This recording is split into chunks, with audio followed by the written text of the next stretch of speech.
Hello, আসসালামু আলাইকুম। আজকে যারা নতুন পাখি পালন আছেন বা যারা শুরু করছেন তাদের জন্য একটা গুরুত্বপূর্ণ কথা বলবো। সেটা হচ্ছে গিয়ে পাখির খাবার কিভাবে সেভ করবেন সেটা। তো আজকে আমি প্রতিদিন পাখি খাবার রাত্রেবেলা পাখির খাবার বা ফিল্টার বের করে ফেলি।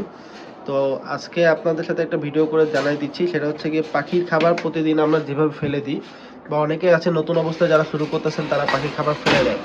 তো পাখির খাবার ফেলে না দিয়েও সেই পাখির খাবার থেকে আবার খাবার বের করা কীভাবে যায় সেই প্রসেসিংটাই দেখাচ্ছি। এটা অনেকেই জানে, নতুন কিছু না, বাট তারপরেও যারা নতুন একদম তারা হয়তো বা জানে না। কারণ আমি নিজেও প্রথম প্রথম করতাম কি, যে পাখির খাবার যেটু অবশিষ্ট থাকতো সেগুলো সব ফেলে দিতাম, কিন্তু আলটিমেটলি খাবার থেকে যে খাবার ঝাললে কিরকম খাবার বের হয় আজকে আপনাদেরকে সেটাই দেখাচ্ছি। তো আমি কিন্তু প্রথমে যখন নাকি খাবার নিতাম মানে দিতাম, তো মনে করতাম যে এখানে মনে হয় কোনো খাবার নেই, যা ছিল সব ফেলে দিতাম। বাট পরে দেখি যে না, এখান থেকে যেই খাবারটা বের হয় অন্তত প্রায় 2 পেয়ার পাখিকে পরের দিন খাবার দিয়ে দেওয়া যায়। মানে দেখেন কি পরিমাণে, এটা কিন্তু সেই সকালের খাবার। এর মধ্যে খাবার বের করে সফট ফুড খেয়েছে, 1 ফুড খেয়েছে, তারপর আবার ওদেরকে খাবার দিয়েছি। দুপুরের পর যে খাবারটা দিয়েছিলাম হয়তো বা সেখান থেকে খেয়ে খাবারটা থাকতেছে। তো আমার যেহেতু বাজিগার পাখিও আছে, সেই ক্ষেত্রে এখানে ছোট যে খাবারগুলো থাকবে সেই খাবারগুলো কিন্তু আমার অবশিষ্ট থেকে যাচ্ছে। এগুলো লাভবাট যেগুলো থাকতেছে, লাভবাটের খাবার থাকার পরও বাজিগারের জন্য প্রচুর পরিমাণ খাবার থেকে যায় দেখেন।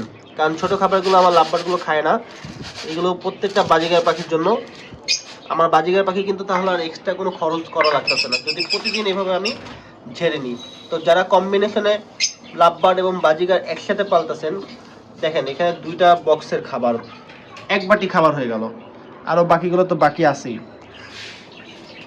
ও মাই গড, আর প্রতিদিন তাহলে কত কত খাবার ফেলে দিতাম। সো ছোট পাখি বড় পাখি একসাথে পালার সুযোগ সুবিধাটা কি দেখেন, যে কি সুন্দর করে ওদের অবশিষ্ট খাবারটা আমি আমার ছোট পাখিদেরকে খাইয়ে দিতে পারছি। আপনার ধরেন ডায়মন্ড ডাব বা বাজরিগার, এই টাইপের পাখিগুলো। কারণ আমার এই লাভবার্ডগুলো যে খাবারগুলো সারাদিন খেয়েছে, এখন এই খাবারগুলো যদি আমি বাজিগারগুলোকে দিয়ে দিই, বাজিগার আরও আছে আমার নিচে কিছু বাচ্চা, তো এদের কিন্তু আমার এক্সট্রা কোনো খরচ লাগতেছে না। আমি এদের খাবার দিয়েই আমি ওদেরকে খাইয়ে দিতে পারতেছি।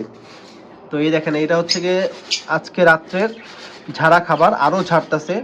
সো অলমোস্ট 2 বাটি খাবার এখান থেকে বের হবে।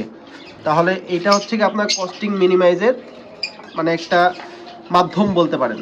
এই যে অলমোস্ট ঝাড়া হয়ে গেছে 2 বাটি। তো এই 2 বাটি খাবার কি আপনার মনে হয় না যে 10টা বাজিকার খেতে পারবে সারাদিনে? তাহলে আমার পরের দিন কিন্তু খাবার কোনো প্রয়োজন হচ্ছে না।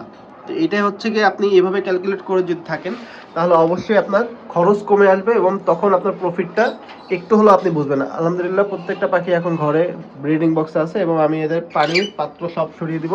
রাত্রে অবশ্যই পানি দিয়ে রাখবেন না পাখিকে, শীতকাল হোক গরমকাল হোক পানিটা না রাখাই ভালো, এক্সেপ্ট যদি বাচ্চা থাকে সেটা ভিন্ন হিসাব। যেমন আমার এই বাজরিকারগুলোর পাখি যেহেতু বাচ্চার সাথে আছে, তো আমি এদেরকে মোটামুটি পানি দিয়েই রাখি। তারপরেও রাত্রেবেলা যখন লাইট অফ করে দেবো ফার্মের, তখন দেখা যাবে আমি আর এই পানিটা রাখবো না। সো সবাই ভালো থাকবেন, সুস্থ থাকবেন। Thanks for watching. আল্লাহ হাফেজ, টাটা।